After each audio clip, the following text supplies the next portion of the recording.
Here are 10 ocean facts you can listen to in English. Now, let's get started. Parasitic love of the deep.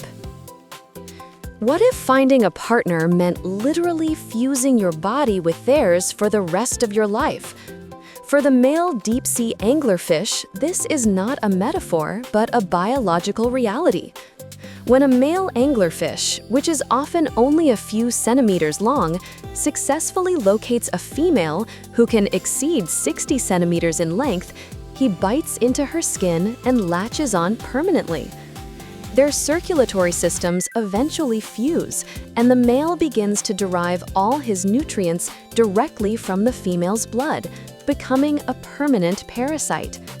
This extreme strategy, known as sexual parasitism, ensures reproductive success in the vast, dark, and sparsely populated environment of the deep sea, where encounters are rare. This bizarre union is the male's ultimate and final purpose. Once attached, his body undergoes a drastic transformation. He loses most of his internal organs, including his eyes, fins, and digestive system, as they are no longer necessary. Essentially, the male degenerates until he is little more than a pair of testes that the female carries with her.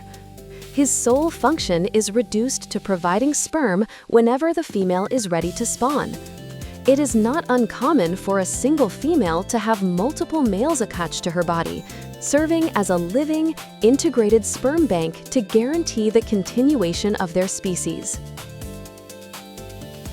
The Pirate Queen. What if you were told that one of England's most celebrated monarchs, Queen Elizabeth I, was a key investor in the business of piracy? During her reign in the 16th century, the Queen secretly sponsored state-sanctioned pirates, known as privateers, to plunder the ships of rival nations, particularly Spain. The most famous of these figures was Sir Francis Drake. His circumnavigation of the globe between 1577 and 1580 was not merely a voyage of exploration, but a highly profitable raid on Spanish colonies and treasure fleets. Drake returned to England with a staggering treasure worth approximately £600,000, an amount that exceeded the country's entire annual revenue at the time. The Queen, as a primary backer of the expedition, claimed a half share of this immense fortune, which significantly bolstered the royal treasury and helped pay off the national debt. It is important, however, to distinguish between a privateer and a pirate. Technically, Drake operated as a privateer, holding a letter of marque from the Queen that granted him permission to attack enemy vessels. This provided a veneer of legality to his actions, differentiating him from outlaws who attacked any ship indiscriminately. Nevertheless, from the Spanish perspective, he was nothing more than a ruthless pirate, and Elizabeth's support for such activities was a major source of diplomatic tension. This high-risk, high-reward strategy, while controversial, ultimately proved instrumental in financing England's defense against the Spanish Armada and laid the financial groundwork for its future maritime supremacy. The Immortal Jellyfish. Can you imagine a creature that holds the secret to eternal youth? The immortal jellyfish, scientifically known as Turritopsis dohrnii, possesses this remarkable ability. This tiny creature, measuring only about 4 to 5 millimeters in diameter, can reverse its aging process when faced with life-threatening situations such as starvation or physical damage. Instead of dying, it can transform its cells and revert to its earliest stage of life, a polyp colony. From this polyp stage, it can grow into a mature jellyfish again. This unique process allows it to theoretically repeat its life cycle indefinitely, effectively cheating death from old age. However, this biological immortality does not make the jellyfish invincible. In the wild, they are still vulnerable to external threats. they can be eaten by predators or succumb to diseases, just like any other animal. The ability to revert to a polyp is a survival mechanism triggered by crisis, not a guarantee of eternal existence. Therefore, while Turritopsis dohrnii has the potential to live forever under ideal, predator-free conditions, its life in the vast and dangerous ocean is often cut short by factors beyond its control. The 500-year shark. Did you know there's a shark that could have been alive during the time of Shakespeare? The Greenland shark is the longest living vertebrate on Earth, with an average lifespan of at least 272 years. Astonishingly, some individuals are estimated to live for over 500 years, making them true ancients of the deep. These remarkable creatures don't even reach sexual maturity until they are around 150 years old. Their extraordinary longevity is attributed to their life in the frigid, deep waters of the North Atlantic and Arctic Oceans, which results in an extremely slow metabolism and growth rate. The secret to determining their incredible age was found not in their size, but in their eyes. Scientists utilized a technique called radiocarbon dating on the proteins within the shark's eye lens. The core of the lens is formed before birth, and its tissue remains metabolically inert, meaning it doesn't change throughout the shark's life. This provides a precise timestamp of its origin. This groundbreaking method has not only confirmed the Greenland shark's status as a Methuselah of the sea, but also offered invaluable insights into the biology of deep-sea animals and the mechanisms of aging. Nature's frozen touch. Imagine an icicle growing downwards in the ocean, instantly freezing everything in its path. This is not science fiction, but a real natural phenomenon known as a brinicle, observed in polar regions like Antarctica. It forms when sea ice is created on the ocean surface. During this process, salt is expelled, creating a supersaline, extremely cold brine. This brine, which can reach temperatures as low as -1.9 degrees Celsius, is denser than the surrounding seawater and begins to sink.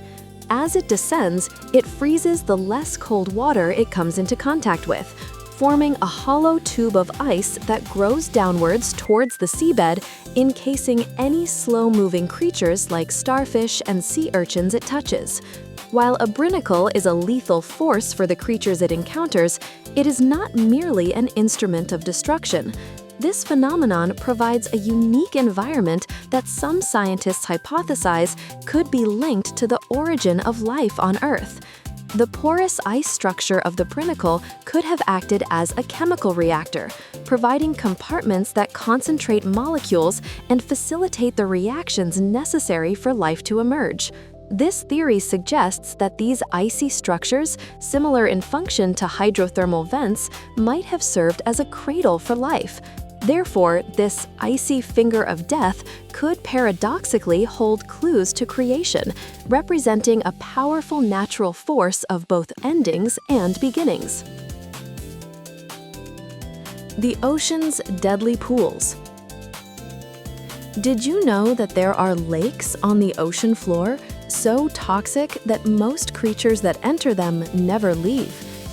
These underwater lakes, known as brine pools, are formed by super salty water that is much denser than the surrounding seawater, creating a distinct surface and shoreline. In the Gulf of Mexico, for instance, the salinity of these pools can be over 4 times higher than that of the ocean water around them. Due to this extreme salt concentration and the presence of dissolved methane gas, these pools are lethal to most marine life. Unsuspecting fish or crustaceans that swim into them are instantly stunned by the toxic shock and die, earning these pools the grim nickname Jacuzzi of Despair. However, these deadly pools are not entirely devoid of life. Paradoxically, the very conditions that make the pools uninhabitable create a unique habitat along their edges. The rim of a brine pool often teems with life, supporting dense communities of mussels and other organisms. These creatures have a symbiotic relationship with chemosynthetic bacteria, which thrive on the methane and hydrogen sulfide seeping from the seafloor. Instead of sunlight, these bacteria use chemical energy to produce food, forming the foundation of a unique ecosystem in one of Earth's most extreme environments. The ocean's milky glow. Have you ever heard of a sea that glows like milk, so vast that it can be seen from space? This is not science fiction, but a rare natural phenomenon known as a Milky Sea.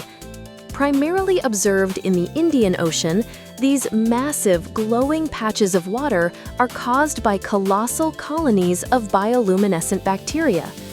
Unlike the brief flashes of light from plankton, these bacteria create a steady, uniform glow that can stretch for tens of thousands of square kilometers.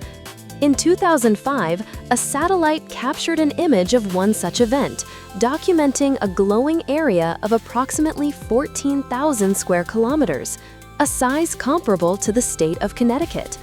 While the existence of Milky Seas has been reported by mariners for centuries, their elusive nature makes them difficult to study. The exact mechanism that triggers these bacteria to form such enormous, synchronized glowing blooms is still not fully understood by scientists. It is distinct from typical bioluminescence, which is often a defensive response to physical disturbance. The Milky Sea phenomenon, in contrast, is a continuous emission of light.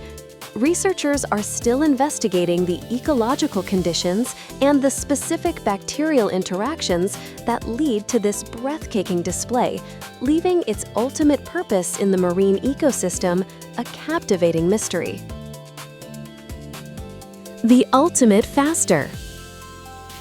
Can you imagine an organism capable of surviving for more than 5 years without a single meal? This is not science fiction, but a documented reality for the giant isopod, Bathynomus giganteus, a deep-sea crustacean. In a Japanese aquarium, one individual set an astonishing record by refusing all food for 5 years and 1 month, a total of 1,869 days, from January 2009. This incredible feat is an adaptation to its harsh deep-sea environment, where food is extremely scarce. To endure such long periods of starvation, the giant isopod has evolved the ability to drastically lower its metabolic rate, conserving energy by minimizing its bodily functions to an absolute minimum. This extreme fasting capability, however, is complemented by an equally impressive feeding strategy. As an opportunistic scavenger, the giant isopod primarily feeds on the carcasses of large marine animals, such as whales and fish that sink to the ocean floor. When it encounters such a windfall, it can gorge itself, consuming a massive amount of food in a single sitting. This allows it to store sufficient energy and nutrients to sustain itself for years, a crucial survival mechanism in the abyssal depths where the next meal is never guaranteed. A whale's deep-sea legacy. What if the death of a whale is not an end, but the beginning of a new world? When a massive whale carcass sinks to the abyssal plain, it creates a unique and concentrated ecosystem known as a whale fall. This deep-sea oasis can sustain a complex community of life for as long as 100 years, providing nourishment for over 400 species in the otherwise food-scarce environment. During the final stages of decomposition, the whale's skeleton releases hydrogen sulfide, which becomes a crucial energy source for chemosynthetic bacteria. These bacteria, in turn, form the foundation of a food web that thrives for decades. Furthermore, some scientists theorize that these whale falls act as vital stepping stones for creatures living near hydrothermal vents. This hypothesis suggests that the carcasses serve as intermediate habitats, allowing specialized organisms to disperse across vast, barren stretches of the ocean floor. By connecting these otherwise isolated ecosystems, whale falls may facilitate genetic exchange among populations that would otherwise be completely separated, playing a significant role in the distribution and evolution of deep-sea life. The ocean's dissolving floor. Did you know there's an invisible line in the deep ocean where the bones and shells of marine creatures simply dissolve and disappear? This boundary, located at an average depth of 4,500 meters, is known as the carbonate compensation depth. Below this depth, calcium carbonate, the primary component of skeletons and shells, cannot accumulate on the seafloor. This phenomenon is caused by the extreme conditions of the deep sea. The combination of high pressure and low temperatures increases the concentration of dissolved carbon dioxide in the water, making it more acidic. This acidic seawater effectively dissolves the calcium carbonate before it can become part of the sediment. As a result, the seafloor sediment below the CCD is primarily composed of more resistant materials, such as siliceous shells and fine clay. However, the depth of the CCD is not uniform across the globe. It varies significantly depending on water temperature, circulation patterns, and biological activity. For example, in the Pacific Ocean, where deep water has a higher concentration of carbon dioxide, the CCD is relatively shallow, typically ranging from 4,200 to 4,500 meters. In contrast, in the Atlantic Ocean, where CO2 levels in deep water are lower, the CCD is found at a greater depth, often around 5,000 meters. Studying this dynamic threshold is crucial for scientists to understand ocean chemistry and the global carbon cycle, as it provides a record of past atmospheric carbon dioxide levels and ocean conditions.